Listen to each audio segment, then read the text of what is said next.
Hi guys, welcome back to Ferris Tutorials.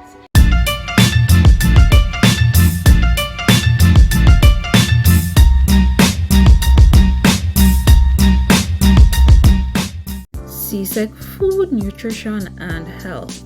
In this episode, we're looking at past paper question for the exam year 2021, and we're focusing on question 3.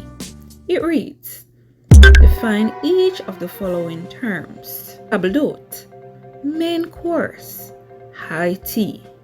6 marks. B. Explain one benefit of each of the following nutrients in the diet of an athlete.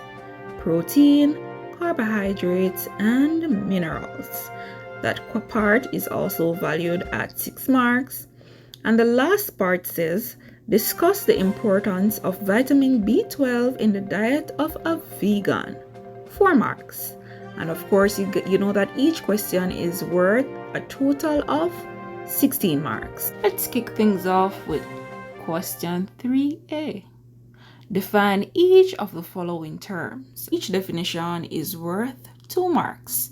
Now we're starting off with table d'hote, and this is a menu offering a complete meal for a set price. The meal may be consisted of multi-courses. The cutlery on the table may also already be set for all the courses. Our next term is main course. The main course is a featured or primary dish in a meal consisting of several courses. It is the largest or most important part of a meal. Our next term is high tea. This is an English tradition, not very common in the Caribbean. It is a meal served in the early evening, usually around 6 o'clock. It replaces the afternoon snack and evening supper or dinner and is served when the heaviest meal was eaten at midday. Right? So the 3 terms that we looked at are table d'hote, main course, and high tea. And they're worth 2 marks each. So make sure when you're giving your definition, as I said before, ensure that you have adequate amount of points, at least 2 points, so that you can get your full mark for each definition. Next part of the question. Explain one benefit of each of the following nutrients in the diet of an athlete. Now, this question is basically pulling on your knowledge for the functions of nutrients, but it asks for a particular group, right? And in this case, it's athletic persons. So while you're thinking about the functions, you also have to think of the needs of the athletes as well. It could have given you for an elderly, could have given you for a pregnant and lactating woman, it could have given you for children. So whatever function you get, you have to think, if you're given a particular group of people, you have to think about their needs at that specific time and also their functions when you're answering the question. All right. Now we're starting off with protein. Proteins are needed to repair and build skeletal muscle and connective tissues following intense training or athletic events. It also provides a secondary source of energy, right? So what we're saying is that protein is needed by athletes to build and repair their body tissues and their muscles because of the high level intensity of their training and also athletic events that they may engage in. Whenever they may get wear or tear on their muscles, the protein will help to build and repair. And of course, you know that it's a secondary source of energy. Next nutrient is carbohydrates. Now, carbohydrates are the body's main source of energy for athletic events.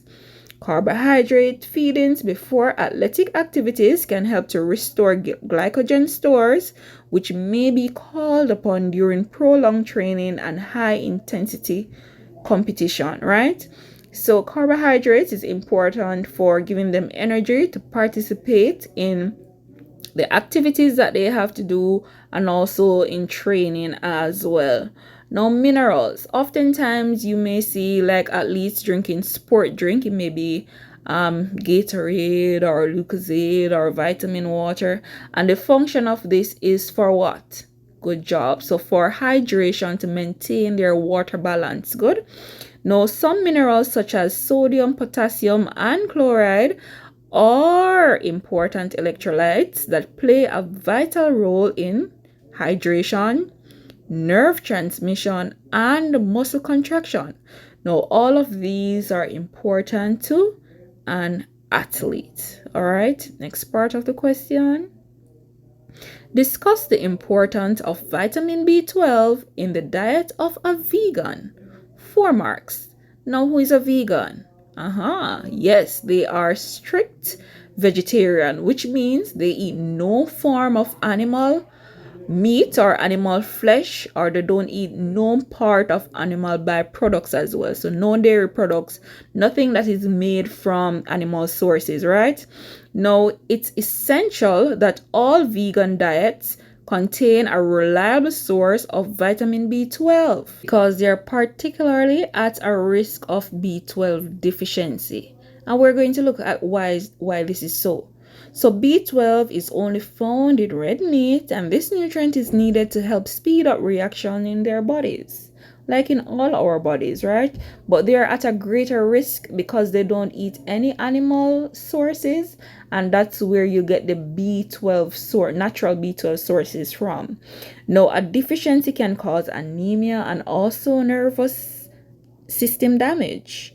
Additionally, since that B12 are from animals, vegan may not get enough to minimize potential risk of heart disease or even pregnancy complications for women. Good. So since they don't eat red meat, which is the only natural source for B12, they may have to take like fortified food items, and they may not get as much milligram. They may have to get their B12 sources from fortified food items, which are rarely they may not get as much milligrams that their body really needs, or the quality of those B12 as not as rich from the natural source. So that is why it's the importance of B12 sources, or including B12 in their diet somehow, is very important. All right, good luck, guys.